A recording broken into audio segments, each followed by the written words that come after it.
Dear students, ఈరోజు మనం ఆధునిక భారతీయ చరిత్రలో భాగంగా అధ్యయనం చేస్తున్న అంశం ఏంటంటే భారతదేశంలో స్వాతంత్రోద్యమం నడిపేటప్పుడు జరిగినటువంటి సంఘటనలు, సమావేశాల గురించి ఇంకా మిగతా విషయాల గురించి అధ్యయనం చేద్దాం.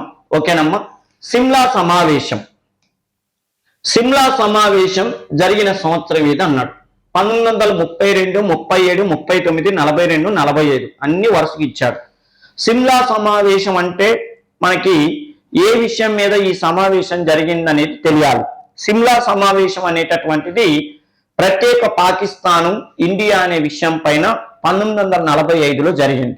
1945లో ఈ సమావేశం జరిగింది. ఎట్టి పరిస్థితుల్లో ప్రత్యేక పాకిస్తాన్ ఉండాలంటాడు మహమ్మద్ అలీ జిన్నా. కాంగ్రెస్ వాళ్ళేమో ప్రత్యేక పాకిస్తాన్ వద్దని చెప్తారు, ముఖ్యంగా జవహర్లాల్ నెహ్రూ. ఈ సమయంలో ఇది తెగేటట్టు లేదని చెప్పి అప్పటి భారతదేశ వైస్రాయిగా ఉన్నటువంటి లార్డ్ ఓవెల్ అనేటటువంటి వ్యక్తి ఈ సమావేశాన్ని ఏర్పాటు చేసింది. కాంగ్రెస్ నుంచి కొంతమందిని, ముస్లిం లీగ్ నుంచి కొంతమందిని ఈ సిమ్లా సమావేశానికి రమ్మని చెప్తే అప్పుడు మహమ్మద్ అలీ జిన్నా ఏమో ముస్లిం లీగ్ తరపున సిమ్లా సమావేశానికి వెళ్ళాడు. కాంగ్రెస్ తరపునేమో మౌలానా అబుల్ కలాం ఆజాద్ వెళ్ళాడు. ఈ సమావేశంలోనే మహమ్మద్ అలీ జిన్నా ఏమంటాడు, మాకు ప్రత్యేక పాకిస్తాన్ కోరుకుంటున్నాం, భారతదేశంలో ఉన్న ముస్లింస్ అంతా కూడా ప్రత్యేక పాకిస్తాన్ ఇవ్వాలంటున్నారు అనగానే కాంగ్రెస్ తరపున వెళ్ళినటువంటి మౌలానా అబుల్ కలాం ఆజాద్ ఏమని చెప్పాడంటే, భారతదేశంలో ఉన్న ముస్లింస్ అంతా ప్రత్యేక పాకిస్తాన్ కోరుకుంటున్నారు అంటే మాత్రం గోబలే గుద్దుతా. నేను ముస్లిమే కదా, నేను ప్రత్యేక పాకిస్తాన్ కోరుకోవట్లేదు. భారతదేశం అంతా అఖండంగా ఉండాలి, ఒకటిగా ఉండాలి, సుస్థిరంగా ఉండాలి అనేది నా లక్ష్యం. అది నా ఒక్క లక్ష్యమే కాదు, మా కాంగ్రెస్ లక్ష్యం. మా ముస్లింస్ కొన్ని వర్గాల వాళ్ళు ఉన్నారు, ముస్లింస్ అంతా నీ వైపే ఉన్నట్టుగా, నువ్వే ఈ దేశం మొత్తానికి ముస్లిం జాతికి నాయకుడు అన్నట్టుగా నువ్వు బిల్డప్ ఇవ్వద్దు. విషయం ఏందయ్యా అంటే, నీ జాతి వాళ్ళు నీకు కొంతమంది ఉంటే నా ఇస్లాం జాతి వాళ్ళు నా వైపు కొంతమంది ఉన్నారు. నా దియోబందీ ఉద్యమం కానీ కాంగ్రెస్ కానీ ఏం కోరుకుంటున్నాయి అంటే అఖండ భారత జాతిగా ఒకటిగా కోరుకుంటాను. అందుకని నేను ఎట్టి పరిస్థితుల్లో ప్రత్యేక పాకిస్తాన్కి మద్దతు ఇవ్వనని తెగేసి చెప్పాడు మౌలానా అబుల్ కలాం ఆజాద్. ఈ సమయంలో అక్కడ ఉన్నటువంటి వైస్రాయి అటు చెప్పలేక ఇటు చెప్పలేక సమావేశాన్ని ముగించాడు. మొత్తానికి సిమ్లా సమావేశం అట్టర్ ఫ్లాప్ అయిందని చెప్పి ప్రకటించారు. దీని తర్వాతనే ఇక ప్రతిచర్యలు జరిగినాయి. తర్వాత ప్రత్యేక పాకిస్తాన్ అనేటటువంటిది ఇక గట్టిగా తెర మీదకి వచ్చింది. దానివల్లనే దేశ విభజన జరిగింది. ఓకేనా? నెక్స్ట్, దగ్గులను అంతమొందించే పనిని బెంటింగ్ కు అప్పగించిన వ్యక్తి ఎవరు అన్నాడు. మన దేశంలో బ్రిటిష్ వాళ్ళు పరిపాలన చేసేటప్పుడు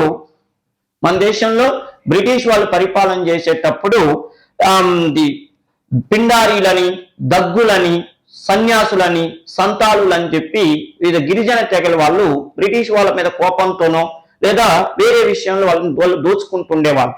ఈ సమయంలో దగ్గులు అనేటటువంటి దారిదోపిడి దొంగలు అనేటటువంటి వాళ్ళు విలియం బెంటింగ్ కాలంలో, అంటే ముఖ్యంగా 1829, 35 మధ్య కాలంలో విపరీతంగా దారిదోపిడి దొంగతనాలు చేయటం, చిన్నపిల్ల వాళ్ళని కిడ్నాప్ చేయటం ఇవన్నీ చేస్తుండేవాళ్ళు.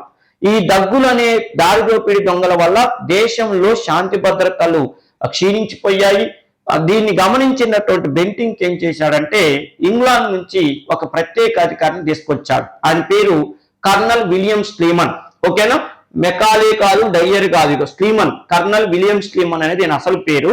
ఈ కర్నల్ విలియం స్లీమన్ ని తీసుకొచ్చిన తర్వాత ఈయన అతి తక్కువ టైంలో దగ్గులు అనే దారిదోపిడి దొంగల్ని అణిచివేశాడు. అంటే ఇప్పుడు మీరు ఎగ్జామ్ పాయింట్ ఆఫ్ లో ఏం చదవాలి, దగ్గులు అనే దారిదోపిడి దొంగలు ఏ గవర్నర్ జనరల్ కాలంలో అరాచకాలు సృష్టించారంటే విలియం బెంటింగ్ అని పెట్టండి. అదేవిధంగా ఇంకొకటి డెప్త్ గడితే విలియం బెంటింగ్ కు దగ్గులను అణచివేయటం కోసం ఎవరిని తీసుకొచ్చాడని అంటే కర్నల్ విలియం స్లీమన్ అనే వ్యక్తిని తీసుకొచ్చాడని గుర్తుపెట్టుకోండి. ఓకే కదమ్మా? నెక్స్ట్, ఇంగ్లీష్ వారు సెంట్ జార్జ్ కోటని ఎక్కడ నిర్మించారన్నారు. భారతదేశంలో బ్రిటిష్ వాళ్ళు మొత్తానికి 3 కోటలు కట్టించారు. ఒకటి సెయింట్ జార్జ్ కోట, 2 సెయింట్ డేవిడ్ కోట, 3వది సెయింట్ విలియం కోట. ఓకే కదా? ఇదే విషయం ఏంటంటే సెయింట్ జార్జ్ కోట వీళ్ళు కట్టించిన మొట్టమొదటి కోట. ఇది ఎక్కడ కట్టించారంటే మద్రాసులో కట్టించారు. మద్రాసు అనేటటువంటిది కూడా బ్రిటిష్ వాళ్ళే నిర్మించుకున్నారు. ఫ్రాన్సిస్ డే అనేటటువంటి ఒక బ్రిటిష్ అధికారి 1639-41 మధ్య కాలంలో మద్రాసు అనే నగరాన్ని నిర్మించి అక్కడే వాళ్ళ వ్యాపారానికి ఇంకా గోడౌన్ అంటే ఒక బిల్డింగ్ కావాలన్న ఉద్దేశంతో సెయింట్ జార్జ్ కోట్ అనేటటువంటి కట్టించారు. భారతదేశంలో బ్రిటిష్ వాళ్ళు పరిపాలన చేసిన మొట్టమొదటి ప్రాంతం అంటే మద్రాసు, అదే మనం తమిళనాడు అని చెప్తాం. ఈ మద్రాసు అనేటటువంటి ప్రాంతం అప్పుడు ఎవరి చేతుల్లో ఉండేదంటే విజయనగర రాజవంశంలో చిట్ట చివరి రాజవంశమైన అరవీటి వంశం వాళ్ళ హ్యాండ్ ఓవర్ లో ఉండేది. ఆ అరవీటి వంశం వాళ్ళు మన ప్రస్తుత చిత్తూరు జిల్లాలో ఉన్నటువంటి చంద్రగిరి అనేటటువంటి ప్రాంతాన్ని రాజధానిగా చేసుకొని పరిపాలిస్తున్నారు. ఆ చంద్రగిరి రాజు దగ్గర బ్రతిలాడి ఫ్రాన్సిస్ డే అనేవారు కొంత ల్యాండ్ తీసుకొని అక్కడ మద్రాసు నగరాన్ని నిర్మించడం జరిగింది. అక్కడ ఈ సెయింట్ జార్జ్ కోటను నిర్మించారు. నెక్స్ట్ కేశవ చంద్రసేన ఈ మత సంస్కరణోద్యమానికి కృషి చేశాడు అన్నాడు. అంటే ఆర్య సమాజం, బ్రహ్మ సమాజం, ప్రార్థనా సమాజం, రామకృష్ణ మిషన్, థియోసాఫికల్ సొసైటీ అంటే బ్రహ్మ సమాజానికి విశిష్టమైన సేవలు చేశారు. అసలు బ్రహ్మ సమాజాన్ని రాజా రామ్మోహన్ రాయ్ అనే వ్యక్తి స్థాపిస్తే ఆయన తర్వాత ఆ బ్రహ్మ సమాజ అభివృద్ధి కార్యక్రమాలు ఎవరు చూసుకున్నారయ్యా అంటే దేవేంద్రనాథ్ ఠాగూర్ చూసుకున్నారు. దేవేంద్రనాథ్ ఠాగూర్ అద్భుతంగా బ్రహ్మ సమాజాన్ని బెంగాల్ వరకు పరిమితం చేసి డెవలప్ చేస్తున్నప్పుడు దేవేంద్రనాథ్ ఠాగూర్ మీద ప్రేమతో బ్రహ్మ సమాజంలోకి వెళ్ళిన వ్యక్తి ఎవరయ్యా అంటే కేశవ చంద్రసేన్. అర్థమైంది కదా. రాజా రామ్మోహన్ రాయ్ మీద ప్రేమతోనేమో దేవేంద్రనాథ్ ఠాగూర్ బ్రహ్మ సమాజంలోకి వెళ్తే దేవేంద్రనాథ్ ఠాగూర్ మీద ప్రేమతో కేశవ చంద్రసేన్ బ్రహ్మ సమాజంలోకి వెళ్ళాడు. అది మీరు గుర్తుపెట్టుకోండి. రెండో విషయం ఏంటంటే కేశవ చంద్రసేన్ మొదట ఈ బ్రహ్మ సమాజంలో జాయిన్ అయినప్పుడు గురువు గారే నాకు దేవుడు, బ్రహ్మ సమాజమే నాకు జీవితం అని చెప్పి జాయిన్ అయ్యిండు. హిందూ మతమే మంచి మతం అని చెప్పిండు. కానీ అతి తర్వాత తక్కువ కాలంలో ఏమైందంటే దేవేంద్రనాథ్ ఠాగూర్తో ఆయన గొడవ పెట్టుకొని క్రైస్తవ మతాన్ని నమ్ముతున్నా అని చెప్పి క్రైస్తవ మతాన్ని స్వీకరించి ప్రత్యేకంగా ఆయన నవబ్రహ్మ సమాజం అని చెప్పి ఈ బ్రహ్మ సమాజాన్ని 2 వర్గాలుగా విభజించడానికి కారకుడయ్యాడు. దేవేంద్ర ఠాగూర్ బ్రహ్మ సమాజాన్నేమో ఆది బ్రహ్మ సమాజం అని, కేశవ చంద్రసేన్ బ్రహ్మ సమాజాన్నేమో నవబ్రహ్మ సమాజం అనే పేరుతో పిలవటం జరిగింది. నెక్స్ట్ సతీ సాగమనాన్ని నిర్మూలించడానికి కృషి చేసిన భారతీయ సంస్కర్త ఎవరన్నారు? సతీ సాగమనాన్ని ఈశ్వర్ చంద్ర విద్యాసాగర్, రామ్మోహన్ రాయ్, ఆత్మారాం పాండురంగ, స్వామి దయానంద సరస్వతి, అక్షయ్ కుమార్ దత్తా అన్నాడు. అంటే భారతదేశంలో సతీ అనేటటువంటి ఆచారం కొన్ని శతాబ్దాల నుంచి వస్తుంది. భారతదేశంలో చాలా మంది చక్రవర్తులు, చాలా మంది వ్యక్తులు ఈ సతీ సాగమనాన్ని నిషేధించడం కోసం ప్రయత్నాలు చేశారు. కానీ అంతగా సక్సెస్ కాలేదు. ఉదాహరణకు చూడండి, ఢిల్లీ సుల్తాన్లలో మహమ్మద్ బిన్ తుగ్లక్ కూడా సతీ సాగమనాన్ని నిషేధించాలని ప్రయత్నం చేశాడు. అదేవిధంగా ఐరోపా నుంచి వచ్చినటువంటి పోర్చుగల్ గవర్నర్ అయినటువంటి ఆల్బుకర్క్ అనే వ్యక్తి కూడా భారతదేశంలో ఆనాడు ఉన్నటువంటి సతీ సాగమనాన్ని నిషేధించాలని ప్రయత్నం చేశాడు. ఆ తర్వాత మొఘల్ చక్రవర్తి అక్బర్ కూడా సతీ సాగమనాన్ని నిషేధించాలని ప్రయత్నం చేశాడు. కానీ వాళ్ళ ప్రయత్నాలన్నీ నీరుగారిపోయినాయి. ఇప్పుడు బ్రిటిష్ వాళ్ళు పరిపాలన చేస్తున్నప్పుడు విలియం బెంటింక్ మన భారతదేశంలో గవర్నర్ జనరల్ గా ఉన్నప్పుడు రాజా రామ్మోహన్ రాయ్ ఏం చేశాడంటే భారతదేశంలో సతీ సాగమనం అనేటటువంటి దురాచారం కొన్ని శతాబ్దాల నుంచి ఉంటుంది. దీన్ని అంతమొందించాలంటే మనం కూర్చొని చెప్తే వినరు. దానికి ఏం చేయాలి? సతీ సాగమనానికి పాల్పడిన ప్రేరేపించిన క్రిమినల్ యాక్ట్ అని చెప్పి ఓ చట్టం చేస్తే జనాలు ఈ చట్టాలంటే భయపడి ఒళ్ళు దగ్గర పెట్టుకొని ఈ సతీ సాగమనానికి ప్రేరేపించకుండా ఉంటారని చెప్తే అప్పుడు రాజా రామ్మోహన్ రాయ్ మాట విని విలియం బెంటింక్ 1829వ సంవత్సరంలో ఈ సతీ సాగమనం నిషేధ చట్టాన్ని చేశాడు. అంటే రాజా రామ్మోహన్ రాయ్ కృషి చేయటం వల్లనే అది చట్టమైంది, కొంతవరకు తగ్గించటం అయింది. నెక్స్ట్ దక్కన్ ఎడ్యుకేషన్ సొసైటీని స్థాపకుడు ఎవరన్నారు అంటే వీరేశలింగం పంతులు, దయానంద సరస్వతి, గోఖలే, మహాదేవ గోవిందరెడ్డి, విష్ణు శాస్త్రి. అంటే దక్కన్ ఎడ్యుకేషన్ సొసైటీని మహాదేవ గోవిందరెడ్డి అనే వ్యక్తి బొంబాయిలో స్థాపించాడు. ఈ దక్కన్ ఎడ్యుకేషన్ సొసైటీ అనేటటువంటి స్థాపనలో ప్రధాన ఉద్దేశం ఏంటంటే చదువు ఒక వ్యక్తిని గుణవంతుణ్ణి చేస్తుంది, ధనవంతుణ్ణి చేస్తుంది, శ్రీమంతుణ్ణి చేస్తుంది అనేది వాస్తవం. అంటే చదువుకుంటే ప్రజలు మారుతారని చెప్పి ప్రత్యేకంగా విద్యాలయాలను స్థాపించడం కోసమే ఈయన దక్కన్ ఎడ్యుకేషన్ సొసైటీ అనే సంస్థను స్థాపించాడు. అంతకంటే ముందు ఈయన 1867వ సంవత్సరంలో బొంబాయిలో తన మిత్రుడైనటువంటి మహాదేవ గోవిందర్ అనడే ఈ మహాదేవ గోవిందర్ అంటే తన మిత్రుడైనటువంటి ఆత్మారాం పాండురంగతో కలిసి ఈ మహాదేవ గోవిందర్ అంటే ప్రత్యేకంగా 1867వ సంవత్సరంలో ప్రార్థనా సమాజం అని చెప్పి ఒక సమాజాన్ని స్థాపించడం జరిగింది. నెక్స్ట్, విభజించు పాలించు అనే విధానాన్ని ప్రవేశపెట్టిన వైస్రాయ్ ఎవరన్నాడు? డివైడ్ అండ్ రూల్ అనే సిస్టాన్ని పాటించినటువంటి వైస్రాయ్ ఎవరు అన్నారు అంటే Wellesley, Warren Hastings, Canning, Curzon, Ripon. అంటే కర్జను విభజించి పాలించు విధానాన్ని పాటించాడు.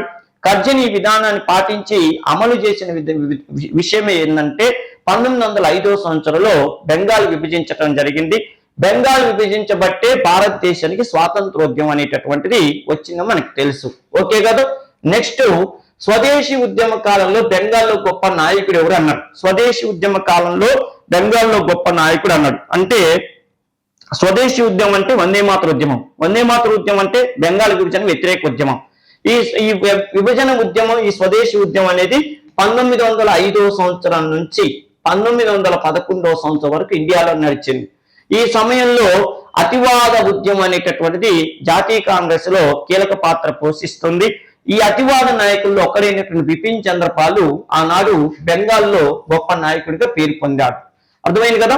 లాల్ బాల్ పాలలో బిపిన్ చంద్రపాల్ అనే వ్యక్తి బెంగాల్ ప్రాంతానికి చెందిన వ్యక్తి. బెంగాల్లో వందే మాతృ ఉద్యమం లేదా స్వదేశీ ఉద్యమం అనేటటువంటిది గొప్పగా ప్రచారం కావటానికి ఈయనే కీలక పాత్ర పోషించాడు. ఇక్కడ మన తెలుగు వ్యక్తులు ఇంకొక విషయాన్ని కూడా గుర్తుపెట్టుకోవాలి. ఏంటంటే మన తెలుగు ప్రాంతాల్లో బిపిన్ చంద్రపాలు చేసినటువంటి ప్రచారం అంతా ఇంత కాదు. వందే మాతృోద్యమం ఈ మధ్యకాలంలో నడుస్తున్నప్పుడు 1907 సంవత్సరంలో బిపిన్ చంద్రపాలు మన ఆంధ్రదేశాన్ని పర్యటించాడు. బిపిన్ చంద్రపాల్ ఆంధ్రదేశాన్ని పర్యటించేంత వరకు మన తెలుగు ప్రాంతంలో అసలు వందే మాతృోద్యమం గురించి కానీ దేశ స్వాతంత్రోద్యమం గురించి కానీ ఎవరు కూడా దాంట్లో పార్టిసిపేషన్ చేయలేదు. అసలు అంతా నిద్రావస్థలో ఉంది. ఎప్పుడైతే బిపిన్ చంద్రపాల్ 1907 సంవత్సరంలో మన ఆంధ్రదేశానికి వచ్చి అద్భుతమైన ఉపన్యాసాలు, ఆయన ముందు బ్రహ్మ సమాజంలో సభ్యుడిగా ఉన్నాడు కాబట్టి బ్రహ్మ సమాజ సభ్యుడిగా ఆయన ఇచ్చిన ఉపన్యాసాలు, దేశ స్వాతంత్ర పోరాటం గురించి ఆయన పలికిన పలుకులు దేశం మొత్తానికి కూడా గొప్ప స్ఫూర్తినిచ్చాయి. ముఖ్యంగా మన ఆంధ్రదేశంలో కూడా ఈయన ఉపన్యాసాలు ఇచ్చి వెళ్ళిపోయిన తర్వాత అద్భుతమైన ఉద్యమాలు జరిగాయి. రాజమండ్రి కళాశాల సంఘటన కానీ, కోటప్పకొండ సంఘటన కానీ, తెనాలి బాంబు కేసు కానీ, అర్థమైన ప్రత్యేకమైన విషయం ఏంటంటే ఇంకోటి కాకినాడ దొమ్మి కేసు కానీ, ఇలాంటి 4 సంఘటనలు జరగటంలో ఈయన ఉపన్యాసాలే ప్రధాన భూమికను పోషించాయని ప్రత్యేకం చెప్పవచ్చు. 1907 సంవత్సరంలో బిపిన్ చంద్రపాల్ మన ఆంధ్రదేశాన్ని పర్యటించడానికి ప్రధాన కారకుడు ఎవరయ్యా అంటే ముట్నూరు కృష్ణారావు అని ఒక పత్రికా సంపాదకుడు. ఆయన అప్పటికే కృష్ణా పత్రికను పత్రికకు సంపాదకుడుగా ఉండి ఈయన యొక్క ఉపన్యాసాలను ఏర్పాటు చేయించాడు. నెక్స్ట్, హోమ్ రూల్ ఉద్యమం ప్రారంభించిన సంవత్సరం ఏది అన్నాడు? హోమ్ రూల్ ఉద్యమం అంటే మనకి 2 వ్యక్తులు గుర్తుకొస్తారు. ఒకరు అని బెసెంట్, 2 బాలగంగాధర్ తిలక్. అసలు హోమ్ రూల్ ఉద్యమం ఎందుకు వచ్చిందంటే 1914 సంవత్సరంలో మొదటి ప్రపంచ యుద్ధం ప్రారంభమైంది. మొదటి ప్రపంచ యుద్ధం ప్రారంభమైనప్పుడు మన భారతదేశంలో ఉన్న జాతీయ నాయకులందరూ బ్రిటిష్ ప్రభుత్వాన్ని డైరెక్ట్ గా ప్రశ్న అడిగారు. ఏమని అడిగారంటే మొదటి ప్రపంచ యుద్ధంలో మా భారతదేశం మీ వైపు నుండి యుద్ధంలో పాల్గొనాలంటే యుద్ధం అయిపోయిన తర్వాత మాకు స్వాతంత్రం ఇవ్వాలన్నారు. అప్పుడు బ్రిటిష్ ప్రభుత్వం పీకల్లోతు కష్టాల్లో ఉండి యుద్ధం అయిపోయిన తర్వాత ఏదో ఒకటి ఆలోచిస్తాం, మీరు యుద్ధంలోకి రండబ్బా అన్నారు. అనగానే మన దేశం నుంచి దాదాపు 20 లక్షల మంది సైనికులు మొదటి ప్రపంచ యుద్ధంలో బ్రిటిష్ తరఫున పోరాటం చేయడానికి వెళ్ళారు. దీన్ని దృష్టిలో పెట్టుకుని మన దేశంలో ఉన్న అని బెసెంట్, బాలగంగాధర్ తిలక్ ఒక ఆలోచన వచ్చింది. ఎట్లాగో యుద్ధం అయిపోయిన తర్వాత బ్రిటిష్ ప్రభుత్వం భారతదేశానికి స్వాతంత్రం ఇస్తామని చెప్పింది కాబట్టి మరి పరిపాలన ఎలా చేసుకోవాలి, పార్లమెంటరీ సిస్టమ్ అంటే ఏంటి, ప్రజాస్వామ్యం అంటే ఏంటో ఈ భారతీయులకు ఇప్పటి వరకు తెలియదు. ఎందుకంటే అనాది కాలం నుంచి మన భారతదేశ ప్రజలు రాజుల పాలన, వారసత్వం పరిపాలనలు, రాచరిక పాలన మీద ఆధారపడ్డారు కాబట్టి ఇక వీళ్ళకి ప్రజాస్వామ్యం అంటే ఏందో తెలియదు. కాబట్టి వీళ్ళకి ఒక అవగాహన వచ్చేటట్టుగా స్వపరిపాలన అంటే ఏందో తెలియజేయటం కోసం మనకు ఉద్యమాన్ని నడుపుదామని చెప్పి వీళ్ళిద్దరూ భావించి 1916 సంవత్సరంలో హోమ్ రూల్ ఉద్యమాన్ని తెర మీదకి తీసుకొచ్చారు. అంటే భారతదేశంలో హోమ్ రూల్ ఉద్యమం ప్రారంభమైన సంవత్సరం అంటే 1916. ఇంకా కొద్దిగా డెప్త్గా అడిగితే అని బెసెంట్, బాలగంగాధర్ తిలక్. కాకపోతే బాలగంగాధర్ తిలక్ 1916 ఏప్రిల్లో బొంబాయిలో హోమ్ రూల్ ఉద్యమాన్ని ప్రారంభిస్తే అని బెసెంట్ అదే 1916 సెప్టెంబర్లో హోమ్ రూల్ ఉద్యమాన్ని మద్రాసు దగ్గర ఉన్న అడయార్ అనే ప్రాంతంలో ప్రారంభించారు. నెక్స్ట్, భారత రాజ్యాంగ అధ్యక్షుడు ఎవరు అన్నారు? భారత రాజ్యాంగ అధ్యక్షుడు పాలిటీ బిట్ హిస్టరీలో చూడండి, WC Banerjee, BR Ambedkar, Jawaharlal Nehru, Mahatma Gandhi, doctor Rajendra Prasad. భారత రాజ్యాంగ పరిషత్ అధ్యక్షుడు అంటే ఎవరు? డాక్టర్ రాజేంద్ర ప్రసాద్. రాజేంద్ర ప్రసాద్ రాజ్యాంగ పరిషత్ అధ్యక్షుడు అయ్యాడు, భారతదేశానికి 2 సార్లు రాష్ట్రపతి కూడా అయ్యాడు. అర్థమైంది కదా. ఇంకో ముఖ్యమైన విషయం ఏంటంటే 1946 జూలై 9లో రాజ్యాంగ పరిషత్కి ఎన్నికలేని 1946 డిసెంబర్ 9వ తారీఖు నాడు మొట్టమొదటి సమావేశం జరిగింది. ఆ సమావేశంలో ఈయన అధ్యక్షుడిగా తీసుకోలేదు, సచ్చిదానంద సిన్హాని అధ్యక్షుడిగా తీసుకున్నారు. అంటే రాజ్యాంగ పరిషత్కు మొట్టమొదటి అధ్యక్షుడు డాక్టర్ సచ్చిదానంద సిన్హా. ఫ్రెంచి సాంప్రదాయం ప్రకారం ఆయన అధ్యక్షుడిగా ఎన్నుకున్నారు. అంటే ఆ సభలో వయసులో ఎవరైతే పెద్దగా ఉంటారో వాళ్ళని అధ్యక్షుడిగా పెట్టుకోవాలని చెప్పి 1946 డిసెంబర్ 9వ తారీఖు నాడు రాజ్యాంగ పరిషత్ తొలి సమావేశం జరుగుతున్నప్పుడు సచ్చిదానంద సిన్హాని అధ్యక్షుడిగా పెట్టుకున్నారు. కానీ తర్వాత ఏమైంది? 2 రోజులకి మళ్ళీ 11వ తారీఖు నాడు సమావేశం అయినప్పుడు సచ్చిదానంద సిన్హా ఏమని చెప్పారంటే, నాకు వయసు పెరిగింది, నేను మీకు అంత సహకరించకపోవచ్చు, అందుకని ఇందులో ఎవరినో ఒకరిని పెట్టుకోండి అబ్బా అంటే డాక్టర్ రాజేంద్ర ప్రసాద్ని అధ్యక్షుడిగా ఎన్నుకోవటం జరిగింది. అది గుర్తుపెట్టుకోండి. ఓకే కదా. ఇంకో ముఖ్యమైన విషయం ఏంటంటే రాజ్యాంగ పరిషత్ అధ్యక్షుడిగా ఉన్న ఈయనకి నెహ్రూకి తర్వాత కాలంలో గొడవలు వచ్చినాయి. ఈయనని భారతదేశానికి తొలి రాష్ట్రపతిని చేయాలని చెప్పి రాజ్యాంగ పరిషత్తులో వాళ్ళు చాలా మంది ఆలోచిస్తే నెహ్రూ మాత్రం ఈయన ప్లేస్ లో చక్రవర్తుల రాజగోపాలాచారిని దేశానికి తొలి రాష్ట్రపతిని చేయాలని ప్లాన్ చేశాడు. కానీ సర్దార్ వల్లభాయ్ పటేల్ ఎట్టి పరిస్థితుల్లో రాజేంద్ర ప్రసాద్ ఈ దేశానికి రాష్ట్రపతిగా ఉండాలని చెప్పి ఒప్పించి ప్రత్యేకంగా ఆయన పోటీకి వచ్చినా కూడా ఆ పోటీలో గెలిచేటట్టు చేశాడు సర్దార్ పటేల్. ఒక విధంగా డాక్టర్ రాజేంద్ర ప్రసాద్ భారతదేశానికి రాష్ట్రపతి కావటానికి కీలక భూమికను పోషించిన వ్యక్తి ఎవరంటే సర్దార్ పటేల్. నెక్స్ట్, జాతీయ కాంగ్రెస్ అధ్యక్ష పదవికి ఎన్నికైన తొలి మహిళ ఎవరన్నారు? ఇది చిన్న బిట్టు. భారత జాతీయ కాంగ్రెస్ అధ్యక్షుడిగా ఎన్నికైన తొలి మహిళ సరోజినీ నాయుడు, దుర్గాబాయి దేశ్ముఖ్, ఇందిరాగాంధీ, అనిబిసెంట్, అరుణా అసఫాల్. అంటే అనిబిసెంట్ 1917వ సంవత్సరం కలకత్తా కాంగ్రెస్ సమావేశానికి అధ్యక్షురాలుగా ఎన్నుకోవటం జరిగింది. భారతదేశంలో ఐఎన్సీకి అధ్యక్షత వహించిన తొలి విదేశీ మహిళ తొలి మహిళ అనిబిసెంటే పెట్టాలి. అనిబిసెంట్ పర్టికులర్ గా ఆమెని అధ్యక్షురాలుగా ఎందుకు చేశారయ్యా అంటే అనిబిసెంట్ 1916లో హోమ్ రూల్ ఉద్యమాన్ని ప్రారంభించి దేశం మొత్తం కూడా అంటే ముఖ్యంగా సౌత్ ఇండియా మొత్తం భారతదేశాన్ని స్వతంత్రం రావాలని చెప్పి ఊకదంపుడు ఉపన్యాసాలు ఇస్తుంది. దీన్ని గమనించిన బ్రిటిష్ ప్రభుత్వం వాళ్ళు ఏం చేశారంటే అనిబిసెంట్ కి వార్నింగ్ ఇచ్చారు. ఏమని? నువ్వు అసలు భారతదేశ మహిళవు కాదు, నువ్వు ఎక్కడో ఐర్లాండ్ నుంచి భారతదేశానికి వచ్చినావు, అసలు నువ్వు వచ్చిన పర్పస్ కూడా వేరు, నువ్వు భారతదేశానికి దివ్య జ్ఞాన సమాజం లేదా థియోసాఫికల్ సొసైటీ తరఫున ప్రచారం చేసుకోవటానికి వచ్చినావు అలా ప్రచారం చేసుకోరాదు, నువ్వు స్వతంత్ర పోరాటంలో పాల్గొంటావేంది, నువ్వు హోమ్ రూల్ ఉద్యమాలు తీసుకురావటం ఏంది, కామన్వెల్త్ న్యూ ఇండియా అనే పత్రికలు ఇష్టం వచ్చినట్టు వార్తలు రాయటం ఏంది, వేకప్ ఇండియా అంటే ఓ భారతీయుల మేల్కొందని చెప్పి ఉపన్యాసాలు ఇటు ఏందమ్మా నువ్వు చేస్తున్న పని అయిందని చెప్పి ఆమెని వారించారు. అయినా ఆమె ఏమాత్రం కూడా తగ్గకుండా ఈ హోమ్ రూల్ ఉద్యమాన్ని ఇవన్నీ స్వతంత్ర పోరాటాల కీలక పాత్ర పోషిస్తుంటేనే బ్రిటిష్ ప్రభుత్వం అరెస్టు చేసింది 1916లో. ఈ విషయం తెలుసుకున్న కాంగ్రెస్ వాళ్ళు ఏం చేశారంటే భారతదేశం కోసం ఇంత చేస్తున్న వారికి మనం అండగా ఉండాలని చెప్పి బ్రిటిష్ ప్రభుత్వానికి ఐఎన్సీ వాళ్ళు వార్నింగ్ ఇచ్చారు. అనిబిసెంట్కి ఏమన్నా అయిందంటే ఒక్కొక్కల సంగతి చూస్తామని చెప్పి ఆమెను విడుదల చేయాలని చెప్పి డిమాండ్ చేస్తే అప్పుడు బ్రిటిష్ ప్రభుత్వం ఏమని ఊటీలో అరెస్ట్ చేసి తర్వాత విడుదల చేయటం జరిగింది. ఈ విషయంలో గొప్పతనాన్ని గుర్తించి 1917వ సంవత్సరంలో కలకత్తా సెషన్ కి అధ్యక్షురాలుగా ఎన్నుకోవటం జరిగింది. ఇది ఉన్నటువంటి గొప్పతనం. Grand old women of India అని ఎవరిని పిలుస్తారంటే ఎవరు అనిబిసెంట్ని పిలుస్తారు. అదేవిధంగా మన భారతదేశంలో ఐఎన్సీకి ఎన్నుకోబడిన మొట్టమొదటి భారతీయ మహిళ ఎవరయ్యా అంటే సరోజినీ నాయుడు అని చెప్తాం. ఓకేనా? ఐఎన్సీకి ఎన్నుకోబడిన మొట్టమొదటి భారతీయ మహిళ అంటే సరోజినీ నాయుడు. మొత్తంగా చూస్తేనేమో రెండో మహిళ, ఫస్ట్ మహిళ రెండో మహిళ అని సరోజినీ నాయుడుని చెప్తారు. అదే ఇండియా వరకు చూస్తే సరోజినీ నాయుడు ఫస్ట్ వ్యక్తి అవుతారు. ఓకే కదా. నెక్స్ట్, ఈస్ట్ ఇండియా కంపెనీ చివరి గవర్నర్ జనరల్ ఎవరు అన్నారు? ఈస్ట్ ఇండియా కంపెనీకి చివరి గవర్నర్ జనరల్ అంటే 1773లో రెగ్యులేటింగ్ చట్టం వచ్చినప్పటి నుంచి గవర్నర్ జనరల్ అధికారాలు మారుస్తూ వచ్చారు. 1833వ సంవత్సరం ప్రకారం ఏం చేశారంటే బెంగాల్ గవర్నర్ జనరల్ అనే పదవిని భారతదేశ గవర్నర్ జనరల్ గా చేశారు. అలా చేస్తూ వస్తుంటే 1857లో సిపాయి తిరుగుబాటు వచ్చింది. సిపాయిల తిరుగుబాటు అయిపోయిన తర్వాత బ్రిటిష్ వాళ్ళు కొంతవరకు భయపడ్డారు. సిపాయిల తిరుగుబాటు ఫెయిల్యూర్ అయినా వచ్చిన విప్లవం యొక్క తీవ్రతను చూసి వామ్మ ఇలాంటి విప్లవాలు భవిష్యత్తులో వస్తే మన పరిస్థితి ఆగమ్య గోచరం అని చెప్పి రియలైజ్ అయ్యారు. రియలైజ్ అయ్యి ఏం చేశారంటే 1858వ సంవత్సరంలో భారత ప్రభుత్వ చట్టం అని చెప్పి ఒక చట్టం తెచ్చారు. భారత ప్రభుత్వ చట్టం. ఈ చట్టం ప్రకారం ఏమైందయ్యా అంటే చూడండి, భారతదేశ గవర్నర్ జనరల్ అనే పదవిని భారతదేశ వైస్రాయి లేదా రాజప్రతినిధి అనే పేరుతో మార్చడం జరిగింది. ఓకేనా? రాజప్రతినిధి అనే పేరుతో మార్చడం జరిగింది. అంటే 1857 సిపాయిల తిరుగుబాటు ఫలితంగా 1858వ సంవత్సరంలో బ్రిటిష్ ప్రభుత్వం భారత ప్రభుత్వ చట్టం తెచ్చి భారత గవర్నర్ జనరల్ ని భారతదేశ వైస్రాయిగా మార్చారు.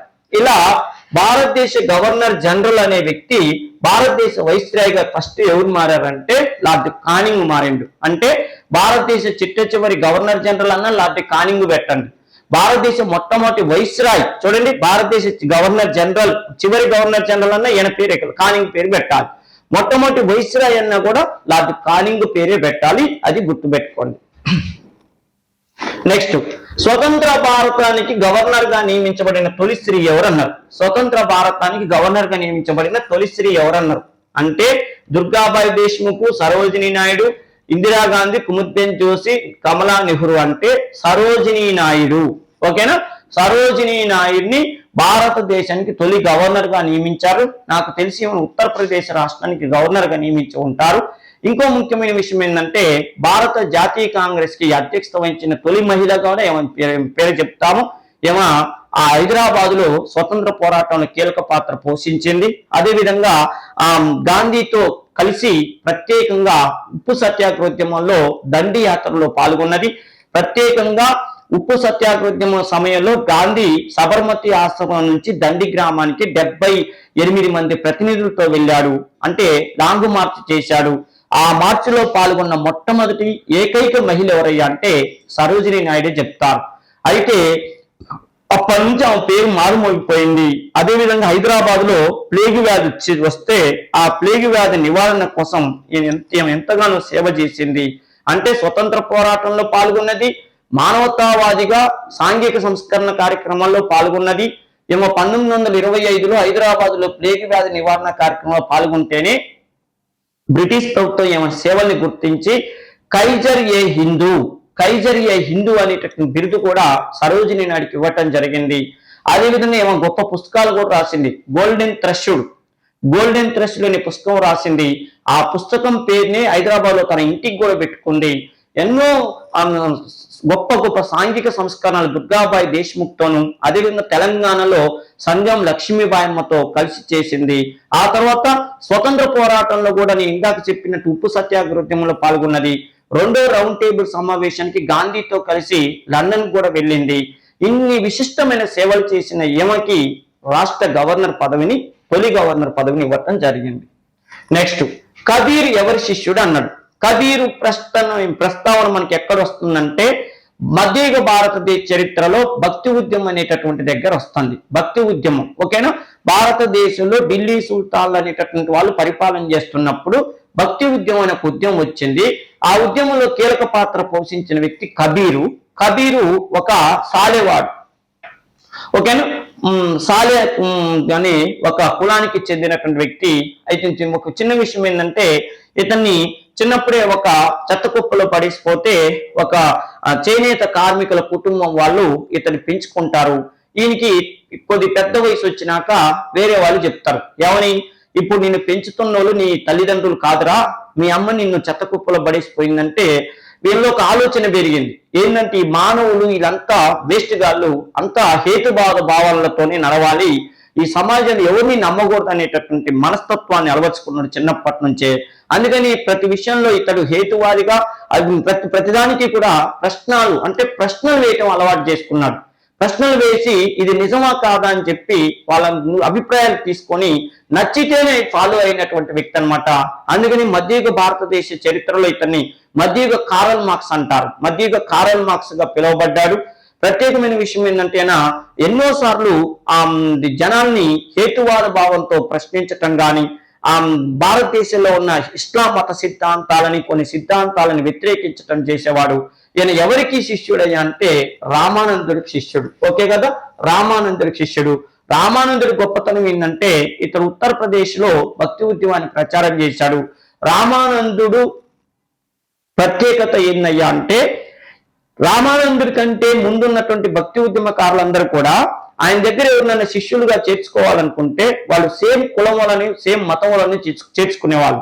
కానీ రామానందుడికున్న గొప్పతనం ఏంటంటే తన శిష్యులని వాళ్ళ భక్తిని వాళ్ళ వ్యవహారాలను చూసి చేర్చుకున్నాడు. కానీ మతాల పట్టింపు కులాల పట్టింపు పట్టించుకోకుండా లౌకిక విధానాన్ని పాటించిన భక్తి ఉద్యమకారుడు రామానందుడు. అందుకని కబీరు అలాంటి హేతువాద భావాలు ఉన్నప్పటికీ రామానందుడి దగ్గర శిష్యుడిగా జాయిన్ అయ్యాడు. కబీరు అద్భుతమైన ఉపన్యాసాలు ఇచ్చేవాడు. ఏమని, 3 మునకలతోనే నువ్వు పాపాలు ఎన్నో చేసి పోయి ఒక నదిలో 3 మునకలు మునిగితేనే నీకు పుణ్యం వస్తే కప్పలు ఎప్పుడు నీళ్లలోనే ఉంటాయి, మరి వాటికి ఎంత పుణ్యం రావాలంటాడు. ఓకేనా.